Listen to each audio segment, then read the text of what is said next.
आपने कभी ऐसा दिन बिताया है जब पानी तक ना पिया हो? नहीं ना, लेकिन सोचिए एक ऐसा व्रत है जिसमें ना तो अन्न चलता है और ना ही जल। जी हाँ, हम बात कर रहे हैं साल के सबसे कठिन लेकिन सबसे पुण्यदायक एकादशी की, निर्जला एकादशी। ये एकादशी बाकी 23 एकादशियों से बिल्कुल अलग है। बाकी दिन आप फलाहार कर सकते हैं, पानी पी सकते हैं, लेकिन इस दिन नियम है पूरा दिन बिना कुछ खाए, बिना पानी पिए रहने का। और हैरानी की बात यह है कि इस दिन का उपवास रखने से साल भर की सारी एकादशियों का फल मिल जाता है। और इस बार ये एकादशी 6 जून को मनाई जाएगी। तो दोस्तों, यह है वन टाइम इन्वेस्टमेंट है पुण्य कमाने का। अब आप लोग सोच रहे होंगे कि आखिर ये आया कहाँ से, तो चलते हैं महाभारत के ज़माने में। वहाँ एक हैंडसम, दमदार और ज़बरदस्त भूख वाले योद्धा थे भीम। जी हाँ, पांडवों में सबसे बलशाली, लेकिन खाने पीने के मामले में उतने ही रसिया। सारे पांडव एकादशी का व्रत करते थे, लेकिन भीम बेचारे खुद को रोक नहीं पाते थे। भूख लगती थी तो सीधा हलवा पूरी सेट। अब दिल में तो इच्छा थी पुण्य कमाने की, लेकिन व्रत का क्या करते।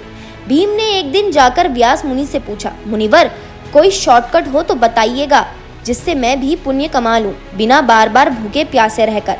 तो व्यास मुनि मुस्कुराए और बोले, शॉर्टकट चाहिए तो ये हाजिर है, निर्जला एकादशी कर लो।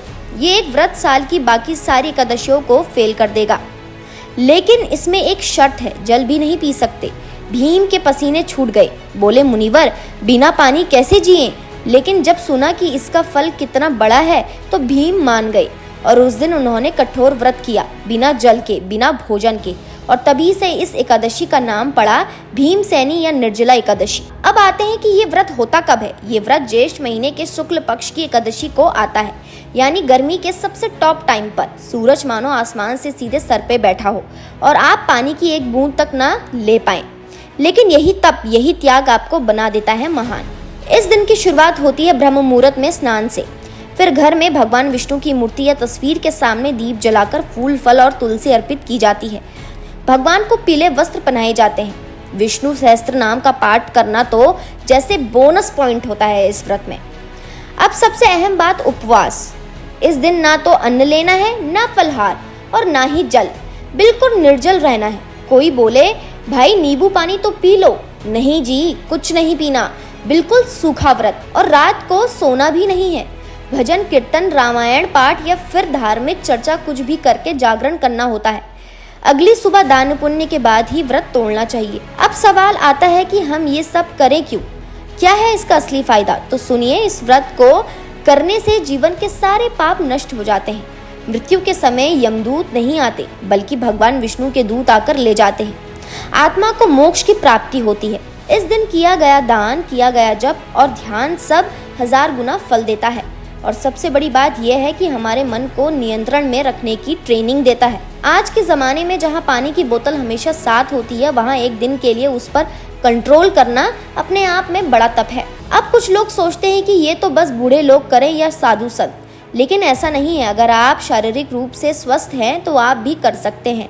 हाँ, कुछ लोग जिन्हें बीपी, शुगर या हेल्थ इश्यूज हैं, उन्हें डॉक्टर से पूछकर ही करना चाहिए। आप चाहें तो इस व्रत को थोड़ा सरल बनाकर भी कर सकते हैं। सुबह से अगले दिन सूर्योदय तक केवल फल और जल लेकर रहना। लेकिन अगर आप पूरी तरह से पुण्य कमाना चाहते हैं तो असली निर्जला व्रत करें। अब एक और दिलचस्प बात बताऊंगी। इस दिन अगर आप किसी प्यासे को पानी पिलाते हैं, किसी को छाता, चप्पल, वस्त्र या जल दान करते हैं, तो वो भी उतना ही पुण्य देता है जितना खुद उपवास देता है। यानी अगर व्रत ना भी कर पाए तो किसी प्यासी की प्यास बुझा दे, समझिए व्रत सफल हो गया।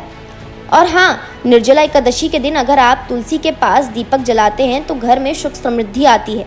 कहते हैं कि इस दिन जो भी श्रद्धा से पूजा करता है उसका घर लक्ष्मी से भर जाता है। अब सोचिए, ये एक दिन का तप और बदले में साल भर का पुण्य। और केवल पुण्य ही नहीं, ये व्रत हमें संयम, धैर्य और सहन शक्ति भी सिखाता है। आज के इस तेज भक्ति दुनिया में जहाँ हर 2 घंटे में भूख लग जाती है, वहाँ एक दिन खुद को कंट्रोल करना एक तरह की मेडिटेशन है। इस दिन आप चाहें तो बच्चों को भगवान की कहानियाँ सुनाएं, घर में कीर्तन करवाएं या खुद शांत बैठकर ध्यान करें। ये व्रत आपको बाहरी तौर पर ही नहीं, अंदर से भी मजबूत बनाता है। अब एक आखिरी बात, जब अगली सुबह आप व्रत तोड़ते हैं तो सबसे पहले जल ग्रहण करें, फिर भगवान को भोग लगाकर साधारण भोजन करें। ज्यादा मिर्च मसाले वाली चीजें खाने से बचें, क्योंकि शरीर एक दिन का ब्रेक लेकर आया है। धीरे धीरे ही सामान्य खाना लेना शुरू करें। तो दोस्तों, निर्जला एकादशी सिर्फ एक व्रत नहीं है, ये एक अनुभव है। ये हमें याद दिलाता है कि जीवन में कभी कभी थोड़ी सी तकलीफ सहकर भी बहुत बड़ा आनंद पाया जा सकता है। ये हमें सिखाता है कि हमारी इच्छाएं हम पर हावी ना हो, हम उन्हें कंट्रोल करें। तो इस बार अगर आप तैयार हैं कि एक दिन की खुद से लड़ाई के लिए, अगर आप तैयार हैं आपके भीतर की भूख को हराने के लिए, तो ज़रूर करें निर्जला एकादशी का व्रत। यकीन मानिए भगवान विष्णु खुद आपकी श्रद्धा से खुश हो जाएंगे। और अगर आपको ये जानकारी अच्छी लगी हो तो इसे अपने दोस्तों और परिवार के साथ ज़रूर शेयर करें। कौन जाने आपकी वजह से किसको पुण्य का रास्ता मिल जाए। तो दोस्तों आज के लिए इतना ही। उम्मीद करती हूँ आपको ये वीडियो पसंद आया होगा। अगर आपको ये वीडियो पसंद आया तो इसे लाइक कीजिए और हमारे चैनल को सब्सक्राइब करना ना भूलें।